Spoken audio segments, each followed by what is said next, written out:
There are several things that have to be done, and I'm going to talk about 3 categories of work that needs to be done and that's being done. The first area of work is in the law enforcement. That's now strict policing, arrests, and so on within that criminal justice system. The second area of work is within the area of legislation and regulation, how we regulate the hunting and all that goes with it. The third area is on community involvement. That's now how you get your communities knowing and understanding all the issues around conservation and what action they must take. First area of work, which is policing. I think there's a lot that has been done in South Africa, especially recently after the spike of the poaching that has happened since 2008, 2009. I'm sure all of us are well aware that there's even the return of the patrol, army patrol at the borders of Mozambique and throughout that area, the whole borderline, has actually helped us to reduce the poaching. It has really helped us. I'm saying it could have been worse. At over 340 or so, where we are right now sitting, it could have been worse. We believe we didn't have that law enforcement. And it's also because the law enforcement agencies in our country have actually gone to a very huge planning meeting, talking about how to approach this matter. And they've done a lot of work. They continue to do a lot of work in link to SARS and everybody else in that area. But again, yes. Go ahead, Minister. Go ahead.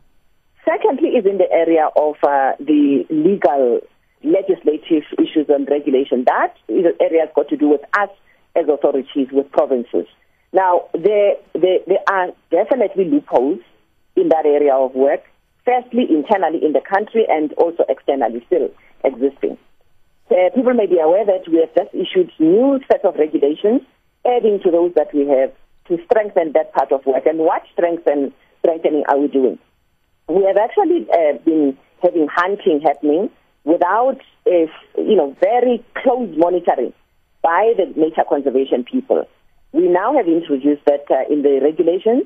We now also are saying that in South Africa, whenever you have a hunt done, you've got to have the horn or whatever you're taking out chipped, especially the horn, chipped so that we can trace it that it's from South Africa into a particular country. And inter-country coordination is the second area of work where I'm saying there are still weaknesses. We have had a discussion with China about 3 weeks ago, where we have a memorandum of understanding we drafted. The Vietnamese are here.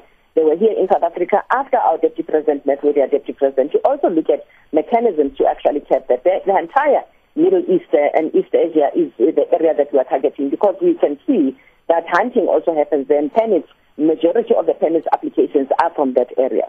So that's one set of work that we are doing. Regulation tightening, but also we're really saying that let's now start understanding the proposals that are coming from the public, amongst others being a proposal of dehorning. We are studying that. The proposal of just understanding the market analysis, where the meta market is and what drives that market, so that we can be able to respond accordingly. So we are doing those 2 studies. The dehorning, we have had a recommendation coming, but we said, no, we can't just dehorn without understanding what behavioral change is going to be there. Okay. So those 2 sets of studies are being done. Right. Thirdly and lastly is the area where we think that it is important to have a community involvement. Many of our communities have now risen to say, let us work together with government, especially because now, as we are putting this army patrolling the borders, the movement is now inland, in the private game reserves. And you can't put the army in all the private game reserves. Okay. Certainly that calls for all of us to work together. All right, let's take some calls here, Minister, and we'll come back, look at some of the SMSs as well and hear from my other guests. Let's go to Denise in Durban. Good morning, Denise.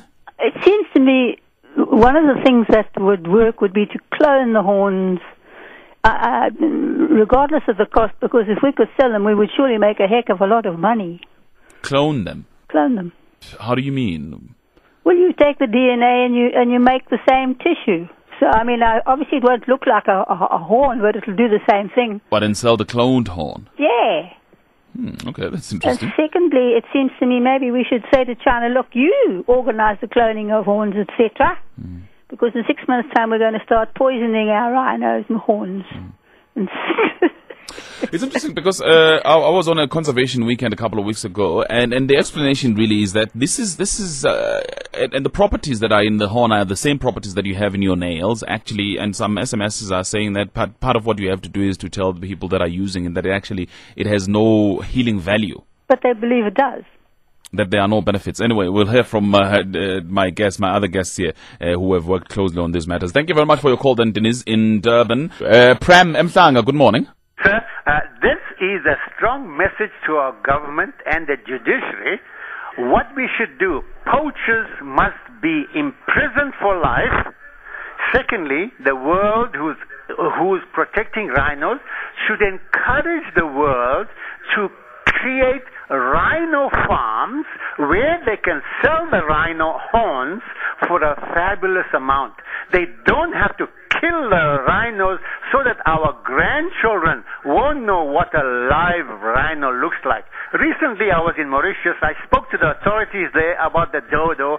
The dodo was mercilessly battered with a club, and the carcass were lying all over. And the government did nothing about it.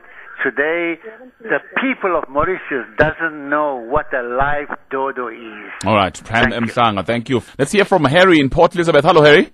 Yes, good morning to you. I'll be quite brief. One of the things that I think we should do is we should restrict the smaller reserves from having rhinos on their property. Because I'm in the Eastern Cape area, and sometimes you can view them, and when you see them, you can actually see the national road not that far. So obviously it must be easier for these poachers to get there. The other thing is we need a special assignment type undercover. It will be quite dangerous to go over to Vietnam and really explore exactly how they use it, where it comes in, how does it get ground down, is it sold in bottles, who uses it, and actually do a special assignment type thing, because that's the only way we're going to know.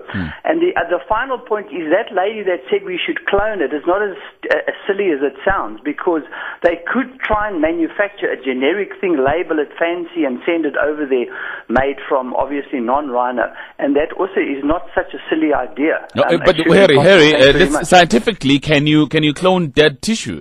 Because well, I don't know, but I'm saying it's worth looking at. Even if you make it a kind of a gimmick, and bottle it and say this is a lookalike, but it's not such a stupid idea. Actually, I mean, not. All right. Well, let's hear from the doctor then, because we have a doctor in the panel, Dr. Emslie.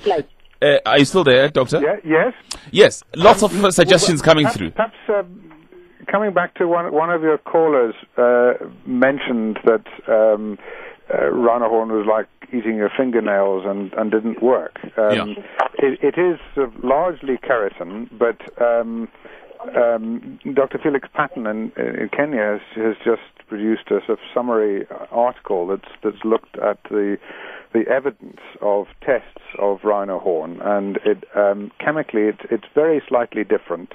And the evidence does seem to suggest that it does have a mild fever-reducing properties. Problems there. But and that's been one of its main traditional uses, not as an aphrodisiac as many of the public think. But sorry, just to interrupt you, because there was, and again, I heard this about 2 weeks ago, that what happened in Vietnam is there was a minister who went on TV and proclaimed that he had used the rhino horn to heal for cancer. Now that seems to be a complete bogus story, in that nobody has been able to track down who this guy was.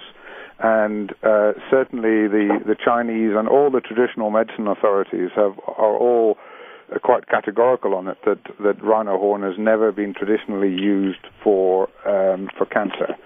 So that may have been a story just created by somebody to try and create a market for the horn so they can make money, because desperate people will pay large amounts of money to try and help cure their relatives. So that is clearly a sort of bogus use.